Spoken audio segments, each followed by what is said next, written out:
नबी अकरम सल्लल्लाहु ताला अलैहि वसल्लम की बारगाह में एक सहाबी रसूल तशरीफ़ लाए। अर्ज़ की या रसूलल्लाह, अल्लाह पाक ने मुझे एक बेटा अता फ़रमाया, तो आप उसका नाम बता दें, मैं क्या नाम रखूँ। तो नबी अकरम सल्लल्लाहु ताला अलैहि वसल्लम इरशाद फरमाने लगे, उसका नाम हमज़ा रख लो। अर्ज़ की या रसूलल्लाह सल्लल्लाहु अलैहि वसल्लम, इसकी वजह क्या है। हुज़ूर फरमाने लगे, मेरे प्यारे चचा का नाम हमज़ा था, तो मुझे हमज़ा नाम से मोहब्बत है। इस रिवायत से दो बातें साबित हुई कि जो अपने से बड़े बुज़ुर्ग होते हैं, अगर कोई किसी बच्चे की विलादत हो तो उनके पास जाकर नाम पूछना ये सहाबा का तरीक़ा रहा है। और दूसरा, नबी अकरम सल्लल्लाहु अलैहि वसल्लम ने इस अपने हुक्म में बता दिया कि मुझे हमज़ा नाम से मोहब्बत है। तो पता ये चला कि हमें चाहिए सहाबा व अहले बैत के नामों पर अपने बच्चों के नाम रखने चाहिए।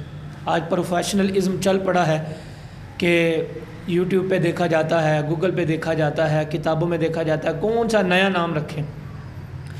नया नाम रखना कोई नाजायज़ व हराम नहीं, वो इस्लामी तरीक़े के मुताबिक हो, लेकिन अगर सहाबा व अहले बैत के नामों पर नाम रखा जाए तो इसमें तो और बरकत हो जाती है। तो इसलिए कोशिश फरमाया करें, जैसा कि नबी अकरम सल्लल्लाहु अलैहि वसल्लम ने अपने चचा का नाम बताया कि हमज़ा रखो, तो इस बात से पता चला हमज़ा रख लें या किसी सहाबी पर या किसी अहले बैत के किसी फ़र्द पर, तो अल्लाह पाक उसकी बरकत ज़रूर अता फ़रमाएगा। अल्लाह अमल करने की तौफ़ीक़ अता फ़रमाए।